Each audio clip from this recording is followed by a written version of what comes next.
le Paris Saint-Germain, qui a repris la tête de la Ligue 1, premier du classement, mais qui s'est pris les pieds dans le tapis en Ligue des Champions, manquant le top 8 en terminant à la 11e place du classement derrière le Real Madrid et l'Inter Milan.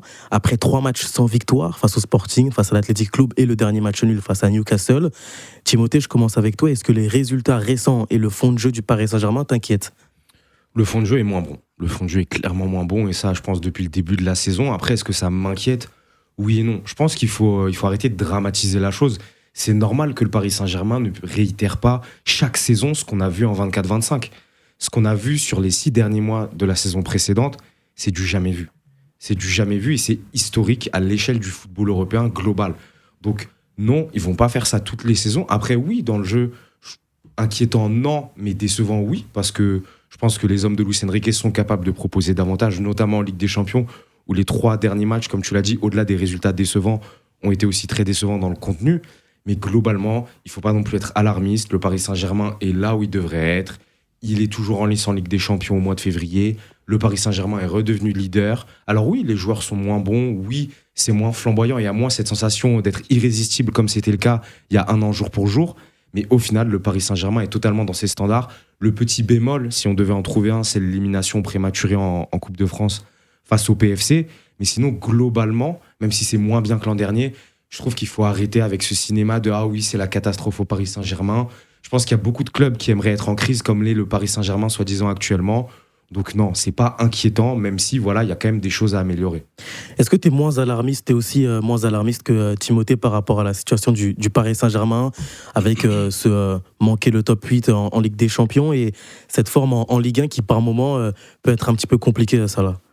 En Ligue 1, ils sont quand même, je crois, sur 6 matchs, 6 victoires consécutives. Donc, ils n'ont pas perdu depuis, je crois, fin novembre, avec la défaite contre Monaco. Donc, pas alarmiste. Après, en fait, Luis Enrique, j'ai envie de dire, il a l'immunité encore. Ça veut dire que, vu la saison dernière, on est obligé de lui faire confiance. On n'a pas le choix. Ça veut dire que oui, il y a moins de marge. Oui, on sent le PSG moins dominant, moins bien physiquement. Il y a eu des blessures. L'année dernière, on avait cette discussion avec des amis. On s'est dit, on a fait une saison quasiment où il n'y a pas eu de grosses blessures. Pas de blessure musculaire, pas de blessure de Dembélé. Et là, on se retrouve, on découvre la réalité du football, où quand on voit les infirmeries des autres clubs, elles sont souvent très très pleines. Et là, on a eu une année exceptionnelle. Je rejoins Timothée par rapport à ça, sur tellement d'aspects qu'il faut peut-être un petit peu relativiser. Le football de haut niveau, c'est très compliqué. Il y a d'autres équipes qui sont là. Oui, la fin de campagne en Ligue des Champions n'a pas été géniale. Le PSG a manqué d'efficacité parce qu'ils ont plus ou moins dominé leurs différents adversaires. Alarmiste, non, mais bon. On peut, peut-être c'est aussi une préparation, notamment pour les supporters parisiens, de se dire qu'on a bien mangé l'année dernière. C'est pas sûr qu'on nous recève le même prêt pour 2026. Mais encore une fois, Luis Enrique, je pense qu'il a des joueurs qui sont prêts à partir au combat avec lui. Il y a aussi aux joueurs, c'est ça qui est le plus dur dans le football de haut niveau, c'est de confirmer. Est-ce que la saison dernière de certains joueurs, ça a été une saison en sur-régime ou c'est leur vrai niveau ? À eux de le montrer et le démontrer. Je prends l'exemple de Désiré Doué. Désiré Doué, ça fait 3 matchs qu'il est sur le banc. Ouais. Doué, alors c'est le crack qui peut postuler à un poste de titulaire en équipe de France pour le Mondial 2026, ou c'est un joueur de la rotation pour Didier Deschamps ? À lui de répondre à la question dans les prochains mois, tout simplement. Abdoulaye, on a souvent parlé de la densité physique de cette empreinte-là par rapport au côté physique. Est-ce qu'on n'est pas en train de voir une nouvelle fois les conséquences de cette saison exceptionnelle du Paris Saint-Germain, mais extrêmement longue et extrêmement émergivore pour les joueurs rouges et bleus, notamment avec cette Coupe du Monde des clubs qui a traîné, et on le rappelle, une préparation tronquée avec seulement 3 semaines de pause, de vacances, pour une reprise directement pour la Super Coupe d'Europe face à Tottenham. Vous payez en partie ça, mais je ne pense pas qu'on puisse mettre le tout sur cet argument-là. C'est factuel. Quand t'as pas été bien préparé, tu peux tenir une demi-saison sans trop en souffrir, mais à un moment donné, ça va casser. Ou alors, au contraire, tu démarres un peu mal, mais après, les joueurs commencent à trouver leur rythme aussi. Par contre, moi, il y a un autre point sur lequel je voudrais qu'on insiste. Plus que le manque de préparation physique, c'est juste la décompression du champion. C'est une maladie qui touche tous ceux qui ont gagné ou qui ont eu des années extrêmement fastes. C'est tellement dur de réexploiter, de rééditer un exploit comme l'a fait le Paris Saint-Germain 2 années consécutives. C'est pour ça que quand tu le fais par exemple 2 fois en 3 ans ou bien 3 fois en 4 ans, c'est exceptionnel déjà. Mais le faire 2 ans de suite, c'est très très compliqué. Honnêtement, je pense que le Paris Saint-Germain, il y a ces deux facteurs-là. Donc, à la fois la décompression du champion, parce que c'était vraiment c'est tout un pan de l'histoire du PSG sous QSI qui s'est conclu à Munich. Et là, maintenant, c'est comment est-ce que tu te renouvelles, comment est-ce que tu te réinventes. Et plus une saison qui a été à rallonge, concrètement, j'ai l'impression qu'il n'y a pas eu d'arrêt pour le Paris Saint-Germain. Ces deux facteurs-là, pour moi, expliquent grandement pourquoi le PSG est en eau trouble. Après, on s'entend, on est en eau trouble dans le contexte du PSG. Mais si je regarde ailleurs en Europe, comme l'a dit Timothée ou Salah, je ne sais plus, on aimerait avoir la situation du PSG. Typiquement, tu regardes le Real Madrid, on aimerait avoir la situation du PSG actuellement, je ne te mens pas. Donc, pour moi, ce Paris Saint-Germain-là, il reste encore très compétitif. Le coach, il a encore les joueurs avec lui. Il a le soutien du board. Au pire, cette saison, bon, allez, on se dit, vous réussissez à remporter la Ligue 1, mais vous remportez que la Ligue 1. Il va y avoir la Coupe du Monde, mais il n'y aura pas encore de saison à rallonge. Donc vous aurez mi-juillet, mi-août, un bon mois pour vous préparer. C'est déjà mieux, tu vois. Ça dépend pour qui. Ça dépend pour qui, effectivement, mais c'est pas tous les joueurs du Paris Saint-Germain qui vont se retrouver en demi-finale de la Coupe du Monde aussi, tu vois. Ça, c'est vrai. Timothée, justement, par rapport au Paris Saint-Germain, premier Ligue 1 actuellement, qui a profité de la défaite du RC Lens face à l'Olympique de Marseille pour prendre la tête du championnat, 11e en Ligue des Champions, mais on le rappelle, la saison dernière, le Paris Saint-Germain a remporté la plus belle des compétitions en ayant terminé en barrage, en ayant terminé hors du top 8 de la Ligue des Champions. Quand on voit un petit peu toute cette situation, malgré l'élimination en Coupe de France face au Paris FC, est-ce que finalement, c'est pas un scénario qui reste quand même idéal pour les hommes de Luis Enrique à la tête du championnat, toujours en lice en Ligue des Champions? On aurait pu imaginer un scénario beaucoup plus catastrophe. C'est ça. Alors, scénario idéal, je sais pas, je pense que c'est la suite de la saison qui nous le dira. Mais globalement, il n'y a vraiment pas de quoi être en alerte ou être inquiet. Dans le sens où, pour moi, le Paris Saint-Germain, à l'heure actuelle, à ce stade-là de la saison, est à peu près dans ses standards si on met de côté l'élimination en Coupe de France face au PFC. Alors oui, le Paris Saint-Germain n'est pas un leader sensationnel en Ligue 1, mais il faut aussi arrêter de croire que le Paris Saint-Germain va terminer champion de France tous les ans avec 30 points d'écart. Au mois de mars, comme c'était le cas il y a 10 ans. Mais, et en Ligue des Champions, il y a aussi des dynamiques qui s'inversent chez les autres équipes. Qui aurait pu prédire qu'Arsenal allait être le Arsenal qu'on a eu en Ligue des Champions? Qui allait pu prédire un retour au premier plan du Bayern Munich? Il y a toujours des surprises aussi en Ligue des Champions. Il y a des résultats. Voilà, Tottenham, top 8. Tottenham qui top 4 même, je crois. Top 4, oui. Qui finit 4e de cette phase de Ligue, alors qu'en Première Ligue, c'est extrêmement compliqué. C'est même le bas du milieu. Donc au final, il y a aussi des choses imprévisibles. Le football, c'est pas une science exacte. Le Paris Saint-Germain, globalement, reste quand même une équipe compétitive en Europe et dans le championnat de France, bien évidemment. Donc, scénario idéal, non, mais je pense qu'il ne faut pas tirer de conclusions trop hâtives. On est en février, et pour l'instant, le Paris Saint-Germain fait peu ou prou ce à quoi on doit s'attendre vis-à-vis du Paris Saint-Germain. Il y a quand même quelques petits points noirs, ça là, par rapport au Paris Saint-Germain. Sur les dernières semaines, le club de la capitale a montré des signes d'inefficacité offensive qu'on a pu voir, notamment face à Newcastle, face au PFC en championnat, et notamment face au Sporting, cette défaite où Luis Enrique avait caractérisé ce match comme la meilleure performance de ses joueurs à l'extérieur, et pourtant, il y a quand même eu une défaite à la clé. Est-ce que ce point-là, on n'est pas sur un bis repetita de ce qu'on avait pu vous apercevoir sur la première partie de saison du Paris Saint-Germain sous Luis Enrique avant ce déclic face à Manchester City? C'est vrai que l'inefficacité est problématique. Après, quand Luis Enrique parle de meilleurs matchs du Paris Saint-Germain, bon, je pense qu'il est vraiment dans la com et il essaie de protéger son groupe. Mais après, c'est vrai qu'il y a des points d'interrogation. Je parlais de Doué tout à l'heure, on peut parler de Barcola. Barcola, ça fait 1 an qu'il n'a pas marqué en Ligue des Champions. Depuis Brest. Voilà, ça commence à remonter, même si voilà, il y a des occasions, il y a peut-être un peu moins de situations. Je ne sais pas si ça donne quoi en expected goal, comme on dit, mais il y a peut-être un peu moins de situations côté Paris Saint-Germain.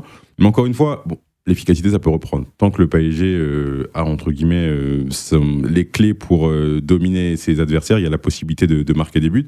Après, c'est vrai que cette après-année exceptionnelle, peut-être que dans le recrutement, ça aurait pu être un petit peu mieux, notamment pour insuffler un état d'esprit du 109, surtout un état d'esprit différent, avec des joueurs qui ont faim, qui veulent gagner, qui ont la dalle. Parce qu'encore une fois, c'est ça qui fait le football de haut niveau. Il faut avoir des joueurs qui ont envie de gagner, qui ne se contentent pas de gagner une fois, et c'est des joueurs qui veulent gagner. C'est ça le plus dur dans le football de haut niveau. Est-ce que le recrutement a été à la hauteur du standing que veut viser le Paris Saint-Germain? Je ne sais pas. C'est vrai que Chevalier, Zabarni, c'est pas incroyable. Les recrues du Paris Saint-Germain cet été, il y a Zabarni, Lucas Chevalier, Renato Marine, 3e gardien du Paris Saint-Germain, et cet hiver, Dro Fernandez, jeune joueur formé à la Masia. Abdou, on a parlé de l'inefficacité offensive, mais il y a quand même aussi une inefficacité défensive du Paris Saint-Germain. Plutôt surprenant quand on avait vu la réussite de la charnière centrale Marquinhos-Pacho la saison dernière, qui est caractérisée par notamment l'arrivée de Lucas Chevalier après le départ de Gianluigi Donnarumma. C'est le problème, c'est que peut-être que le PSG s'est trompé avec Donnarumma et aurait dû continuer avec lui, mais finalement, le cas Chevalier, c'est un bis repetita par rapport à Donnarumma, parce que pour rappel, quand vous signez Donnarumma, c'était une opportunité de marché exceptionnelle. Et vous aviez déjà Keylor Navas, qui était performant en Ligue des Champions et qui vous avait porté jusqu'en demi-finale, si je ne m'abuse. Exactement. Et il est déjà là en 2020 quand vous faites la finale à Lisbonne. Oui. Ok, donc oui, c'est bien ce que je me disais. Et là, c'est un bis repetita. Là, cette fois-ci, vous avez un Donnarumma qui est champion d'Europe avec le Paris Saint-Germain, et vous vous dites, il y a un Lucas Chevalier, c'est le grand espoir français au poste. T'as envie de franciser aussi ton vestiaire, ce qui peut se comprendre quand t'es le Paris Saint-Germain. Maintenant que t'as accompli toutes tes ambitions, tous tes objectifs, et même d'un point de vue marketing avec Messi, Neymar, Mbappé, etc. Là, maintenant, t'as envie de quelque chose de plus concret, un peu plus Frenchy, finalement. Donc Lucas Chevalier, c'est pas idiot. Maintenant, le truc, c'est que entre Lille et Paris, il y a quand même deux ou trois mondes d'écart. Beaucoup Il plus.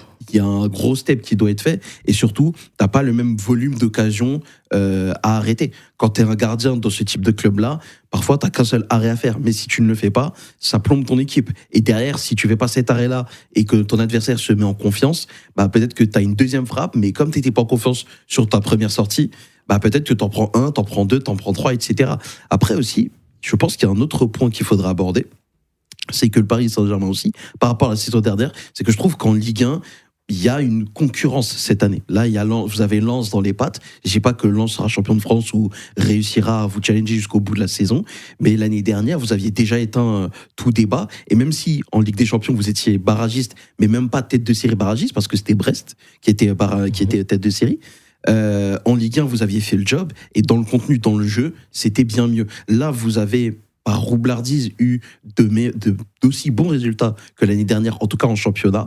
En Coupe de France, vous êtes éliminé, malheureusement. Et en Ligue des Champions, c'était tellement aléatoire. Et il faut rappeler aussi que vous avez eu l'un des tirages les plus difficiles de cette phase de Ligue des Champions. Donc et pourtant, ce tirage avait très bien commencé. Ouais, encore plus. Donc, en fait, c'est sur la fin, sur les adversaires, où on se disait, c'est là où Paris va prendre les points. C'est là où vous en avez perdu, paradoxalement.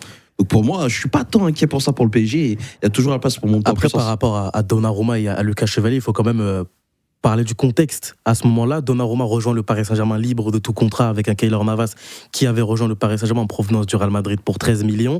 Lucas Chevalier rejoint le Paris Saint-Germain car c'était un choix de Luis Enrique, et aussi parce que Donnarumma était en fin de contrat et il y a une nouvelle politique salariale imposée par le Paris Saint-Germain. Il restait un contrat, je crois. Il était en fin de contrat cette saison-là. Au Paris Saint-Germain, s'il était resté, il serait en fin de contrat.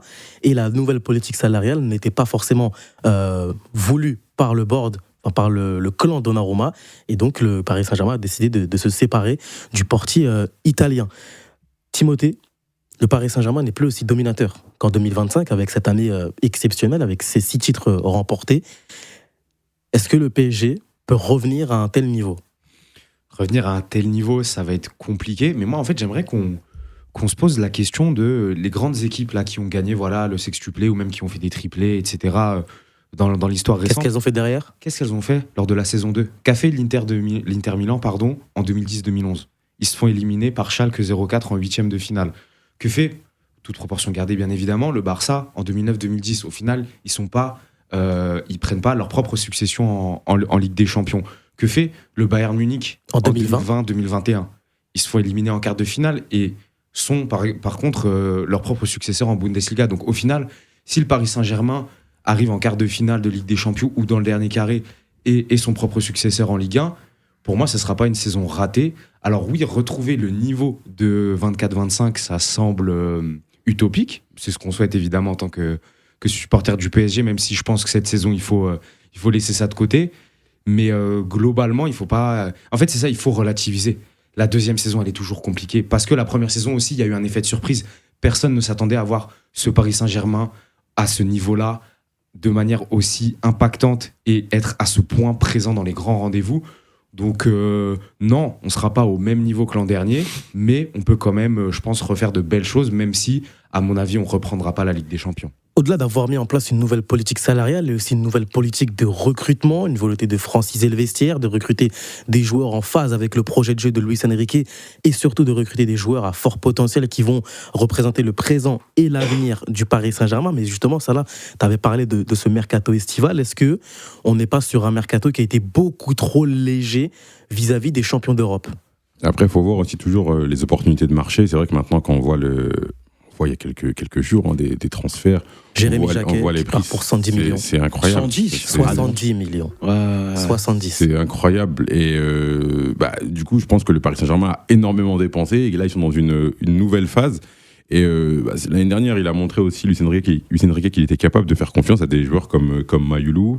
Et aussi, voilà, il y a un vivier du côté du Paris Saint-Germain. À eux de prouver qu'ils sont capables de prendre un petit peu les clés du camion. Mais c'est vrai que le mercato a été un petit peu léger. On parle du côté des arrivées, mais est-ce qu'un joueur comme Marquinhos, après tout ce qu'il a vécu, il n'aurait pas dû prendre un aller direction Riyad ou Jeddah ? Je me pose vraiment la question parce qu'on parle beaucoup de Chevalier, mais si on regarde un petit peu le détail des buts, il est souvent concerné, on va dire ça comme ça, Marquinhos, même s'il a fait des choses incroyables avec le PSG. Mais après la charge émotionnelle d'un titre de cette saison 2024-2025 incroyable, est-ce qu'il n'aurait pas dû peut-être lui partir ? Et je pensais qu'il allait peut-être avoir un peu plus de départ même du côté du Paris Saint-Germain. Et après, voilà, il y a le milieu qui est un peu moins dominant, Ruiz qui se blesse beaucoup. Il y a beaucoup de facteurs, Neves qui est un petit peu moins bien. Il y a beaucoup de facteurs qui font que le PSG est moins dominant. Mais après, voilà, il faut toujours voir il y a quelle opportunité sur le marché des transferts pour pouvoir renforcer cette équipe et surtout des joueurs qui soient capables d'accepter, entre guillemets, le logiciel Luis Enrique qui n'est pas simple pour tous les joueurs. Faut-il s'inquiéter de la saison du Paris Saint-Germain sur la saison 2025-2026 ? C'était notre second sujet sur Beautiful Game.